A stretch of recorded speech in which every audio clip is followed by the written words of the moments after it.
السلام عليكم ورحمة الله تعالى وبركاته. اليوم إن شاء الله بغيت نتقاسم معكم واحد لو منو ديال الغدا، اللي هو ساهل، بيان سور صحي وكيولم في الوقيته ديال الشتاء. غادي نقدم لكم الطريقة ديالي في البصارة، الأكلة الشعبية المعروفة. كل واحد وكل منطقة وكيفاش كدير لها. انا بغيت نتقاسم معكم الطريقة ديالي. بالنسبة للمقادير، غادي نحتاجو هنايا، انا كنخلطهم. انا ما كتعجبنيش البصره ديال الفول بوحدها وما كتعجبنيش البصره ديال الجلبانه بوحدها، كنخلطهم بجوج. ديروا المقدار اللي بغيتو. يعني خلطتهم، درت زلافه ديال الجلبانه يابسه وزلافه ديال الفول يابس.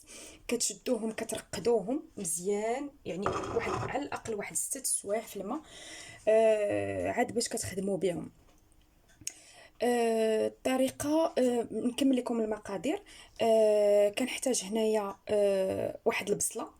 انا غتبان لكم شويه يعني الطريقه شويه مختلفه، ولكن انا هذه طريقتي، كتعجبني البصاره بهذه الطريقه. الوغ عندي البصله هنايا بصيله مشلضه. عندي واحد 2 ريوس ديال الثومه. وبالنسبه لي زيبيس اللي غادي نحتاج، عندي واحد المعلقه ديال التحميره معاها السودانيه، ولا الفلفل الحار مع الفلفل يعني الحلو، الملحه. عندي واحد رويس المعلقه ديال السكنجبير. عندي واحد رويس المعلقه ديال المساخن. عندي القزبور يابس. عندي الكمون واحد رويس ديال المعلقه. تن بعد عاوتاني عاد غادي نزيدو. تندير انا الكمون البلدي، يعني الكمون البلدي كيكون شويه لو غو ديالو كيكون شويه مجهد. وعندي واحد شويه ديال الخرقوم. الخرقوم عواد ولا الخرقوم البلدي. وعندي هنايا واحد شويه ديال البزار. تقدروا تستغناو عليه الا كنتو غادي ديروا سميتو السودانيه. وعندي الزيت البلديه طبعا. بالنسبه للطريقه، اول حاجه هو غادي نشحر البصله. يعني من الاحسن الا كان عندكم هذاك ديال الطين، ديك القدره ديال الطين راه كتجي البصره فيها واعره. ما عندكمش، انا تهرست ليا مولفه زعما، يعني البصره كنديرها فيها. ما عندكمش غادي ديروا، يعني غديروا طنجره ولا كوكوط كيف موالفين. انا غادي نشحر البصله ونتلاقى معكم. المهم البنات، شحرت البصله مزيان في الاول مع داك الرويس ديال الثومه. زدت دابا البصاره. غادي ندير توابل وغادي نشحر مزيان. انا يعني البصاره كنشحرها باش كتاخذ كاع دوك النكهات ديال البصله. سورتو ملي كتشحروا ديك البصله كتكراميليزا، كتعطي واحد النكهه زوينه. غادي نخليها واحد 5 دقائق ونزيد عليها الماء سخون صافي ونسدها، وغادي نديرها على عافيه مهيله مهيله بزاف. دابا غادي نتلاقى معكم في الطريقه ديال السردين اللي غادي نرافقو مع البصاره. طريقه زوينه. غنوريكم دابا المقادير والطريقه ديال التحضير ديالو. البنات، قبل ما ننتقل معكم للسردين بغيت نوريكم غير الماء. يعني كي قلت لكم كديروا الماء غليان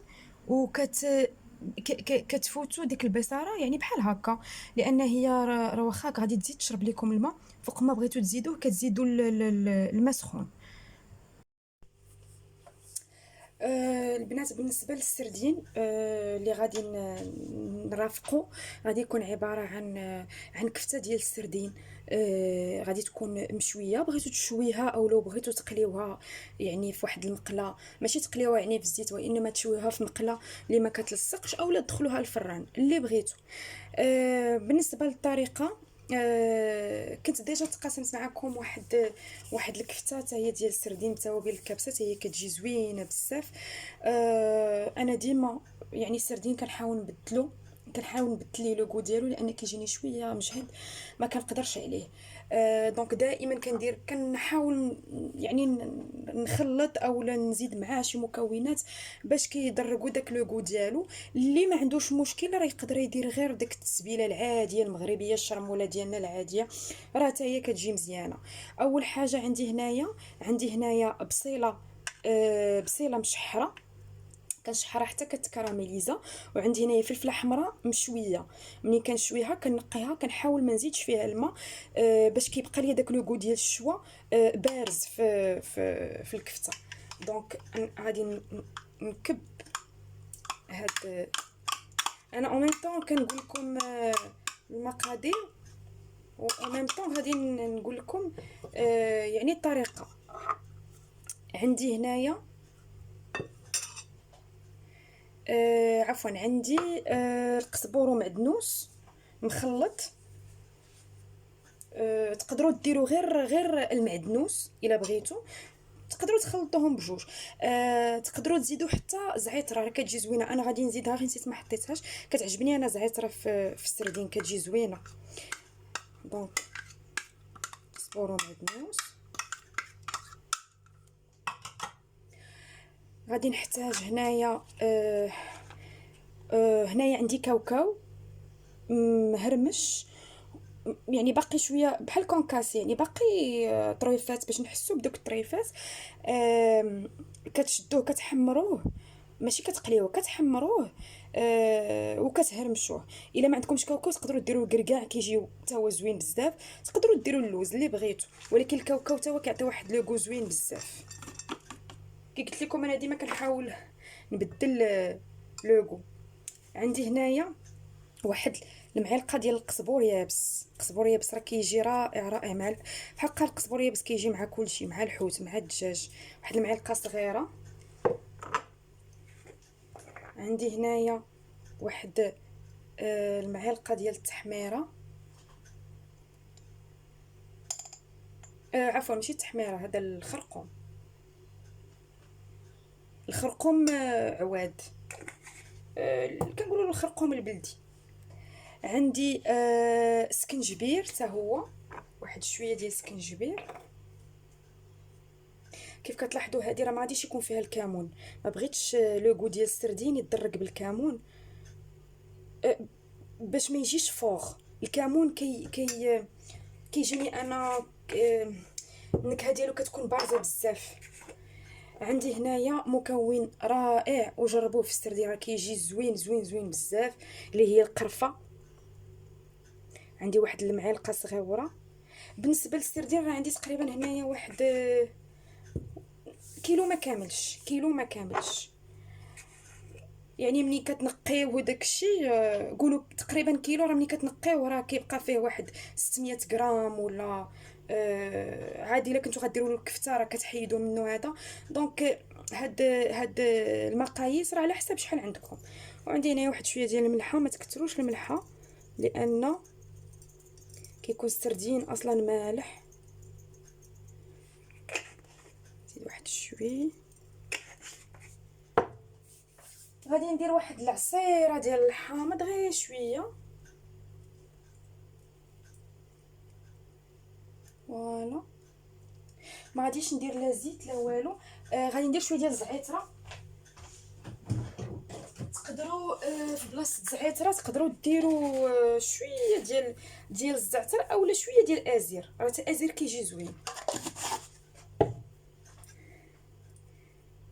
انا غادي نستعمل يدي باش نخلط كلشي. هاد السردين غادي نخليوه في الثلاجه واحد على الاقل واحد الساعه باش كيتشرب ليا العطريه وكيقصاح، يعني نقدر نشكله. وراه كيجي زوين بزاف، يعني كتبدلوا داك لو غو ديال يعني ديال السردين ديال ديما كيتبدل لو غو ديالو.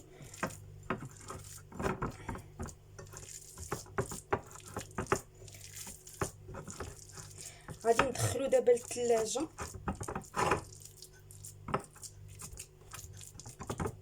انا ما غاديش ندير ليه قلت لكم الزيت بلاش، لان اصلا السردين عامر بالزيوت، عامر بلي زوميغا، دونك بلا ما نديرو ليه ديك الزويته. الا ما عندهاش، اللي ما عندكمش فلفله حمراء تقدروا ما ديروهاش. مي من الاحسن ديروا فلفله يعني حلوه، اما حمراء اما صفراء اما اورانج. الخضراء لا، الخضراء عندها واحد لوغو عاوتاني ابا. الخضراء انا ما يعني ما كنحبدهاش في هكا في السردين. بالنسبه للفلفله راه تقدروا تطحنوها، الا بغيتو تزيدوها بحكم اون صوص راه تقدروا تزيدوها. غنتلاقى معكم دابا في واحد المقبله ديال الدنجال ساهله، حتى هي غادي نرافقها ب بالمنيو ديال اليوم ديال الغدا. نتلاقى معكم. بالنسبه للمقبله ديال الدنجال، في حق هذه المقبله خصكم تصايبوها دغيا لان الدنجال كيتحك، كيتاكسد. عندي هنايا قطعه القزبور ومعدنوس وقطعه الثومه. هي مقبله ساهله بزاف وزوينه. غادي نزيد عليها التحميره، واحد المعلقه كبيره ديال التحميره راه كتماشى زوين مع الدنجال. غادي تكون يعني بحال الشرموله العاديه. واحد رويزه المعلقه ديال الكمون، واحد شويه ديال الخرقوم، غير شويه ديال القزبور يابس،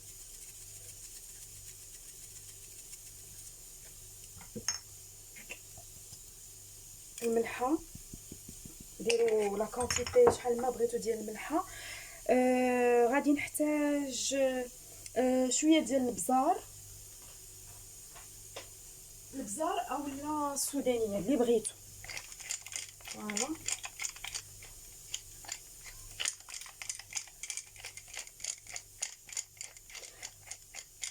وغادي نقلي هذا الشيء،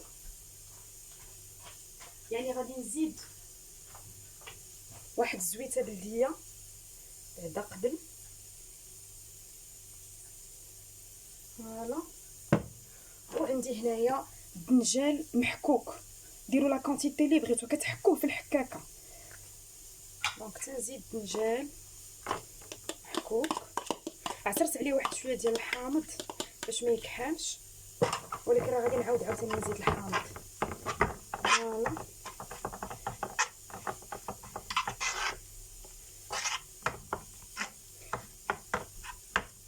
بالنسبه للطريقه ديال الطهي راه كتديروها فوق عافيه مهيله. هاد الدنجال غادي يخرج الماء ديالو مزيان وكتخليه حتى كيطيب، راه ما كتاخذش حتى واحد 10 دقائق 15 دقيقه وكيكون واجد. ونتلاقى معكم من بعد باش نوريكم يعني الطريقه ديال الدنجال اللي هي ساهله ومغيره. فوالا تقدروا تزيدوا فيها ورقه سيدنا موسى الا بغيتو، حتى هي كتجي زوينه.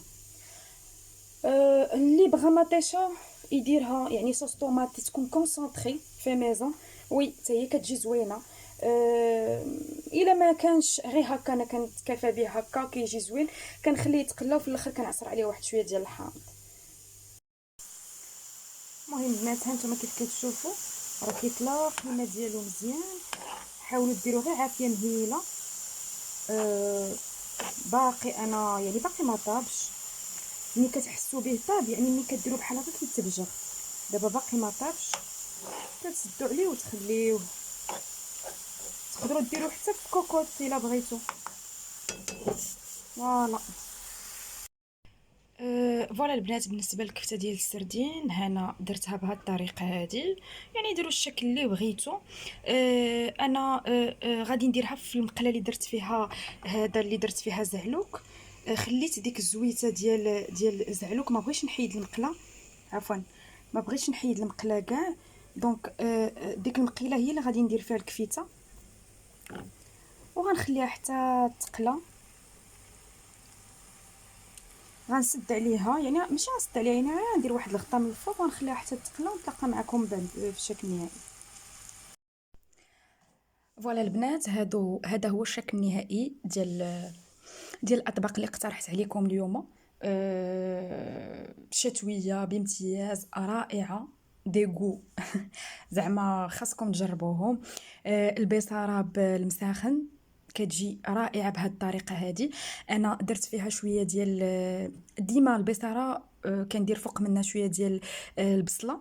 الا كانت البصله حمراء مزيان، ما كانش كديروا غير بصله عاديه. القزبور ومعدنوس كنعصر عليها شويه ديال الحامض وكنقدمها بحال هكا. زدت عليها شويه ديال زدت هنايا شويه ديال الكمون وشويه ديال السودانيه، راه كتجي زوينه بزاف. بالنسبه للزعلوك هذا خصكم تجربوه. ها نتوما شو كيجي معسل معسل، طريقه رائعه كتبدلوا بها شويه يعني الزعلوك اللي موالفين كديروا. وهنايا الكفته ديال السردين كنتمنى تجربوها، لان انا كي قلت لكم ماشي من محبين ديال السردين نهائيا، ولكن ديما كندير له شي حاجه باش كتبدل داك لوغو. هاد فلفله مشويه، هاد فلفله مشويه مع ديك البصيله كراميليزي مع داك الكاوكاو مع القرفه كتعطي واحد لوغو رائع بزاف. بالنسبه للطياب راه ملي كتكونوا كطيبوها ملي كتسدوا عليها يعني كديروا لها واحد شي حاجه من الفوق باش كتطلق الماء ديالها. كتطلق الماء بزاف، راك عارفين السردين فيه الماء بزاف، كيطلق الماء بزاف. من خليوه حتى يطلق الماء ديالو على عافيه مهيله. من بعد من يطلق الماء ديالو كله هو عاد كتجهدوا العافيه باش كيولي السردين كيعاود عاوتاني يشرب داك الماء، اولا داك الماء كيتشرب وكتبقى غير ديك الزويته كيتقلى فيها باش كتجيكم طريقه يعني كتحسوا بالسردين مشوي، داك لو ديال الشوا. كنقول لكم شكرا لتتبعكم الحلقه ديال اليوم، وكنتمنى تجربوا هذه الوصفات وتقولوا لي كيف جاتكم. كنقول لكم شكرا والى اللقاء مع وصفه صحيه اخرى في قناتي. دمتم في رعايه الرحمن، مع السلامه.